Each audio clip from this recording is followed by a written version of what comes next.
Welcome, everyone. I'm Amy Seeley, president of Seeley Test Pros and LEAP, helping students to succeed in all kinds of tests from 8th grade to grad school throughout Ohio.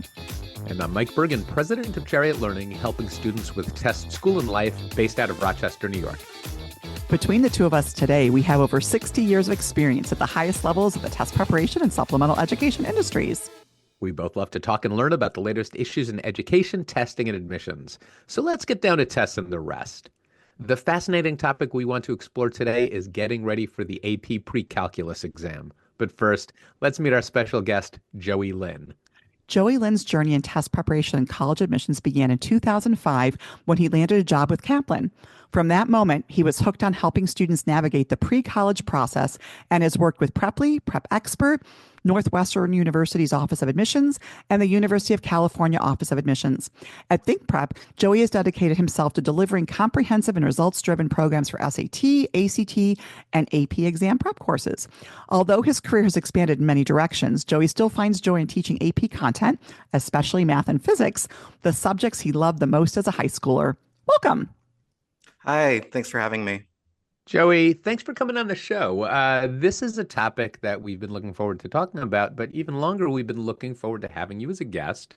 So before we jump into talking about AP Precalculus, we'd love to hear a bit about your journey as an educator. So like Amy said during my bio, thanks for having me first off. But Amy said in my bio, I started off working for corporate education, and I'm sure you two completely understand that when you start working for corporate education, you sometimes feel like there's little pieces of the puzzle missing. Like, for example, I didn't feel comfortable with the resources they were giving me. I felt like there had to be a better way to reach students. Everything seemed so like prepackaged and pre-planned. So that's kind of why I decided to branch out for myself and figure out a way that I could deliver education in maybe a more personalized or a more impactful way. And so I started my own company about 11 years ago now, and I haven't looked back since. Yeah, Amy and I both got our starts. I was a Kaplan guy. Like I was you. the Princeton girl. Yeah. Yes. But I think what you're describing is kind of something we haven't really talked about a lot in the show, Mike, is that with those companies, Kaplan and Princeton, they were very pre-scripted. Like everything you said using certain terminology. I mean, it was like you walked through the manual, which is something that obviously all of us in our own companies, like, that's not at all how I work just with wanted to students. write my own manual. That's why. Yeah, right. Yes. But it is interesting how you can feel very limited by that, right, Joey? Kind of having to follow someone else's script. And it was more so that I was really young when I was doing it, so I didn't know better. Then as I started getting experience, I'm like, oh, wait, I can deviate from the script. I can find my own ways of doing things. Yeah. Yeah. I'll definitely give the retail prep giants credit for kind of seeding the test prep industry with so many educators who then went on to explore other aspects. And so now your practice, Joey, is called Think Prep. And what's your focus? So we actually focus on three different things. So the word think is actually spelled in an interesting way. It's the portmanteau, fancy French word for combining two words of think and unique. Yeah. So we focus on three different aspects. We focus on academic coaching, which involves a lot of honors and AP prep. We do the test prep side, and then we also do like the college counseling side, helping kids prepare for college, write their essays, choose best fit colleges, that sort of stuff. I love that. I didn't realize that was the derivation for the name of your company. So that's a great way of thinking about it. It's not that I'm a bad speller. We didn't I love think portmanteaus. Well, is that a roots to word, Mike? I got to ask that question. We include portmanteaus and roots to words all the time. Good. Yes.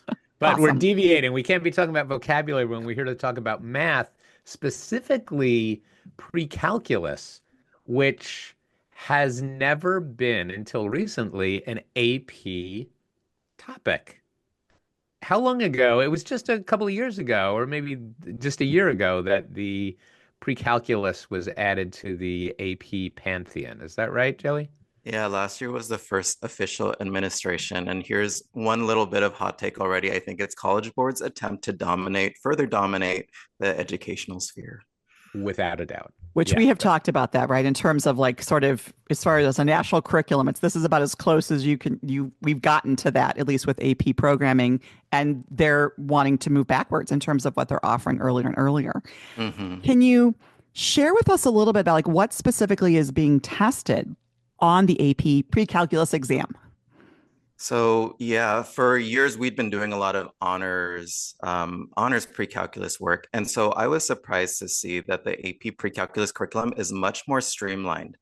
There originally was 4 units that were supposed to be tested: polynomials, exponential and logarithmic functions, trigonometry, and then they had a 4th unit on like parametrics and matrices. But then at midway last year, before they administered the test, they're like, hey, JK, we're not doing 4 units of testing. We're only going to test the first 3 units. So that'd be the polynomials, logarithms, and exponents, and then trigonometry. Do you think that that was based on their feedback from educators? I know that College Board is really interactive with high school teachers when they're putting together these exams. I I'm I'm surprised that seeing you you say look a little that. dubious. Nobody can see Yeah, I your seem a face, but you little look a little dubious. dubious. This is maybe me looking too much into conspiracy theory, but I just think that they just couldn't get the questions right. And then they realized that, wait, this whole unit isn't something that we could test, or maybe they did get pushback from the college educators, because a lot of times college professors also have to be the ones who approve the coursework for credit at their university. To be clear, when you say it wasn't something that they probably could test, tell me more about why is it that they wouldn't have been able to test that unit? That's a good question. Or maybe it just wasn't streamlined in their course. Maybe I misspoke in that way. Okay. They just for some reason decided to drop that entire 4th unit like 2 months before the test was administered. How does the AP Precalculus list of tested content track with the typical pre-calculus class in a school? I know that at least in New York, the standard progression is algebra 1, geometry, algebra 2, pre-calculus, then calculus. So pre-calc is a really major topic in our schools. Does everybody teach it the same way? Well, at least over here in California, the standards involve things like conic sections, graphing circles, parabolas, ellipses. There's a whole section on vectors and bearings. That's the part that was originally supposed to be tested and then got removed.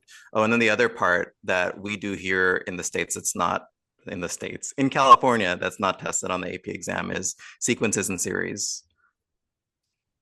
Which is interesting because some of those things, at least when I was in school, those were actually part of algebra 2. Like it's really, I think that's the interesting thing here is different schools, what they incorporate into algebra 2, or maybe if it's an honors algebra 2 or an honors algebra 2 with trig.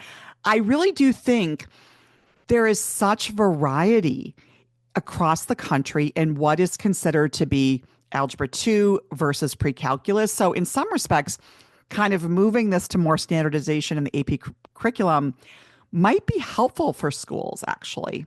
That's a good point, Amy. I think you're right. Because as you said, like the advanced placement programs are as close to a national curriculum as we have in the US. But interestingly, you're talking about a lot of things, though, that actually are on the ACT math test. So that's why I think it's kind of interesting when we say an ACT math, not that we're going down that road here, students have to really score well in the ACT math. Some of these concepts you're just mentioning, those are concepts then you're saying are a part of the AP pre-calculus, kind of expectation, if you will. Yeah, as I was looking through the curriculum, it kind of reflects the last 10 questions, but then the AP pre-calc questions are at a slightly harder level, slightly more esoteric, harder to read. Which would make sense for College Board to do it that way. Yeah. Yep.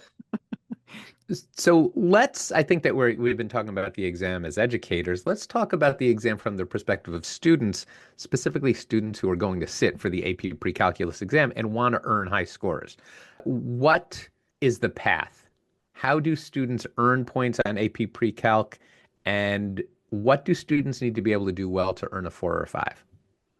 So the question starts off with 40 multiple choice questions. 28 of them are without a calculator, and 12 of them require the use of a graphing calculator.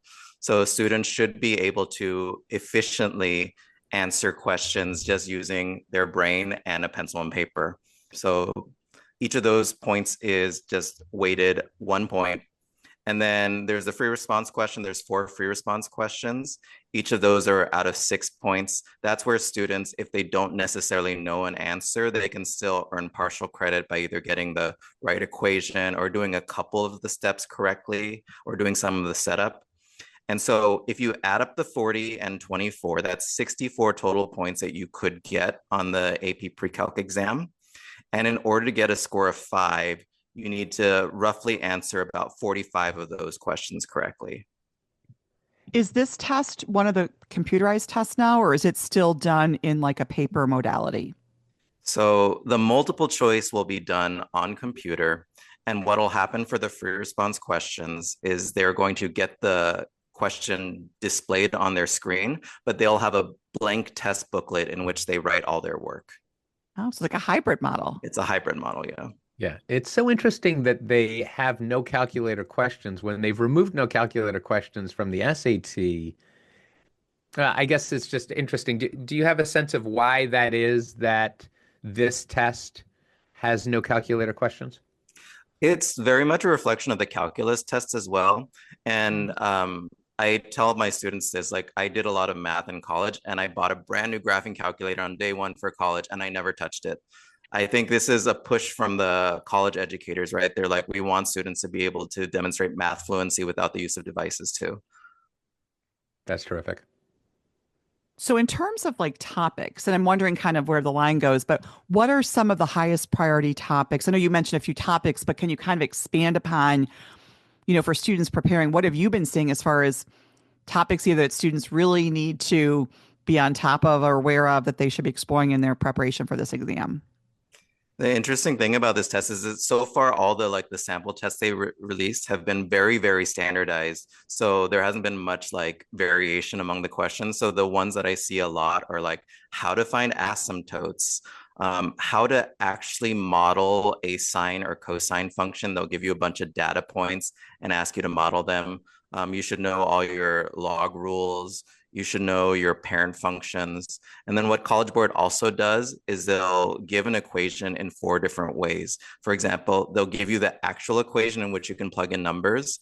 They'll give you a table that represents the equation. They'll give you the graph of the equation. And then they'll also give you an equation in words. For example, like saying y is directly proportional to the square of x.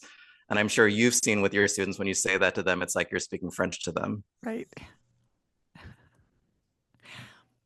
Again, my mind keeps going back to ACT. So I'm wondering, like, for students who are preparing for this exam, how well is this preparing them to take other standardized tests at this point in their like high school journey? I would say that if they could get 80 to 90% of the questions correct, they would be very well suited to scoring high on the ACT math. Yeah, that's fair. Interesting that some topics, I always thought that the ACT pretty much stopped at Algebra 2 trig, but there are some topics in the list of pre-calculus topics that fall into ACT math, like vectors, say. Mm-hmm. Even though here in New York, I don't think they ever even talk about vectors. Really? Yeah, the New York curriculum isn't really aligned But that's similar in ACT. Ohio. I see the exact same thing in Ohio. And like I said, we work with so many different schools that I see I mean, what you call it in one place versus another is so radically different. So I guess you're mentioning about materials. What we obviously know is the longer a test has been around, traditionally there would be more resources, more even like official practice material available. I'm wondering, in terms of preparation and materials for students, what are you recommending, or what's good practice for students to be using to feel like confident on test day?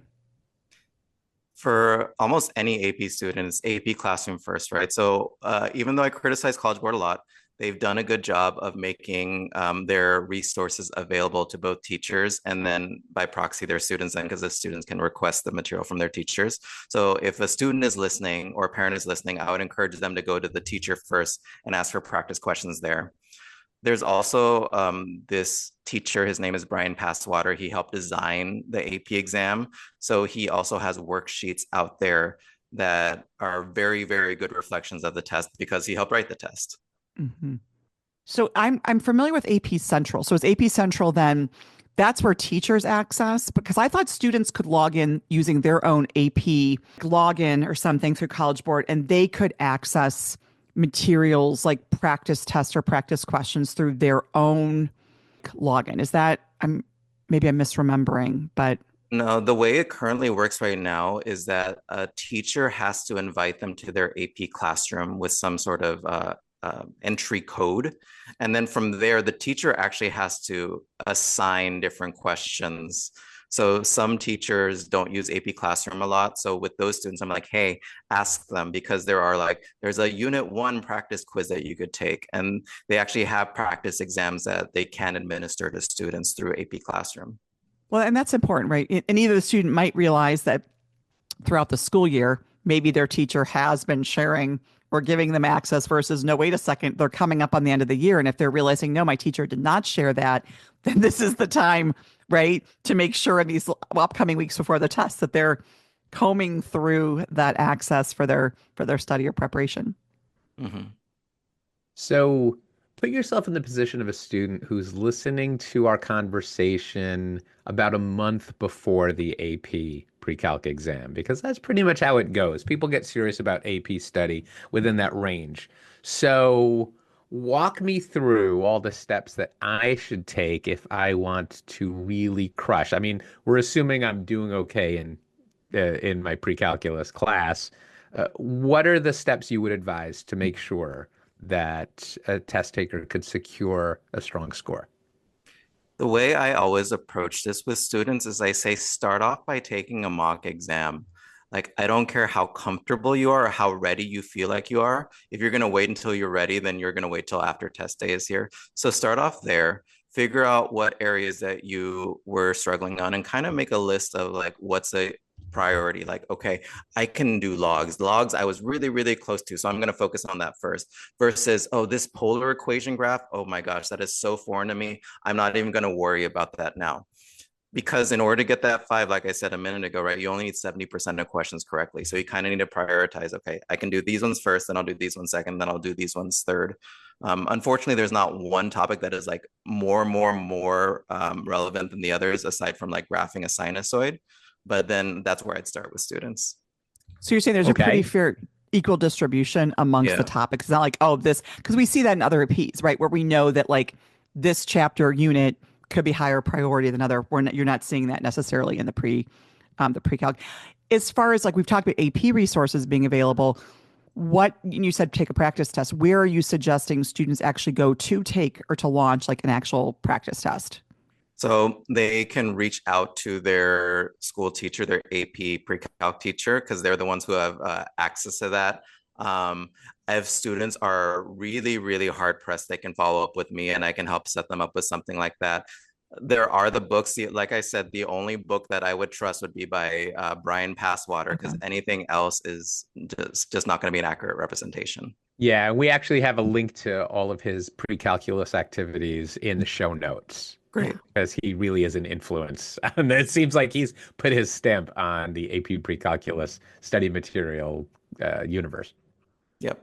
Now, since this is the first year, how do you think students, like whenever it's a first year of any test, right, trying to anticipate how scoring will align, do you think students can kind of trust that some of the material they worked on or their diagnostic scoring, let's just say, like how predictive do you think that might be for students? College Board has released their free response questions from the last year that they administered it, and it was pretty much a reiteration of the sample practice tests that they've done as well. So barring some sort of weird situation this year, I would think that all the material by College Board is pretty predictive or reflective of what they'll see. That's fair. Now, for a student who's taken AP Precalculus, this preparation they've done for this course, do you think that could that serve them if this is a student, let's say, who's a junior and they're going to take an AP Calc as a senior? Is this a stepping stone to that? Is taking AP Precalculus and taking a test a good way to be aware of what AP Calc might be like in the subsequent year? It's interesting. I would say both yes and no. So the understanding functions and how to interpret them in like visual ways or using tables, that sort of stuff is heavily tested in calculus. but it's also skipping like the sequences and series part of calculus. It's skipping the geometry part that's required for calculus as well. So it's like you design this course and you know what's coming after, but you're skipping some valuable components of it. So why are you doing that, College Board? Do you think that that doesn't reflect the way pre-calculus is often taught, or is this just standard for, because it feels to me like a lot of students, after they've done geometry, they pretty much never talk about it again until they need it for something else? Yeah, I don't think the geometry is such a huge component necessarily, but the other parts like sequences and series, like Yeah. you should have that as a foundation for your calculus. So why isn't that being tested in AP Precalculus? But it's not that. So do you think it's being taught in AP Precalc, or teachers are simply just they're not going to teach that because it's not going to be on the test? Oh, that's a good question. So I think that would depend on the school program, right? Because if the school program Mhm. and the math department chair is a BC person, then they're going to be like, Right. "Hey, you need to do this so my kids are Right, ready because you would next year." think that would be like the bridge. Like you're thinking about what's going to best support them or create a foundation for the next year. So that's why I was kind of curious about. Yeah, so you're suggesting this could be a teacher by teacher decision, right? Yeah, and my personal belief is that the material from AP Precalc is so condensed that you could realistically get through all of the material that they're testing in a semester. So Mhm. for a very like expedient teacher, they can get to all that other material. Fantastic. So, any final words of advice to either students taking the AP Pre-Calc test or educators supporting students for that exam? My final piece of advice, and don't take this in a super salty or shady way, please. The AP Pre-Calc is a great stepping stone, and it's a great exposure to higher levels of math. But the test itself shouldn't be treated as some sort of like high pedestal type of test. Colleges aren't still accepting credit for AP Precalculus very widely. It's very limited. So I would be surprised if you earn credit from this. However, by prepping and doing well on this test, you'll have strong foundations for calculus down the line. That's excellent advice. And is it possible? Do you see writing on the wall that schools might start moving towards accepting the AP Pre-Calculus exam for college credit?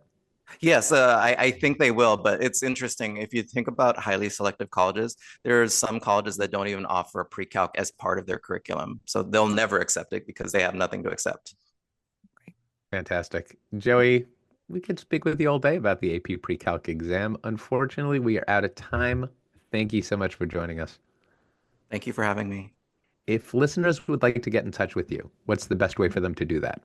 So you can visit my website at thinkprep.com. That's T as in Tom, H as in Henry, I as in India, N as in Nancy, Q as in Queen, U as in Umbrella, E as in Edward. Thinkprep.com. Awesome. We hope you enjoyed this discussion as much as we did. Be sure to join us for another fascinating topic and guest on the next tests and the rest. Did you enjoy this episode as much as we did? Find expanded links and more for this and all of our episodes at our show page at testsandtherest.com. While you're there, be sure to explore everything the larger TestBright site has to offer, including real, expert, unbiased answers to the toughest admissions testing questions. Of course, we'd love for you to rate, review, and subscribe to Tests and the Rest on your favorite podcast platform.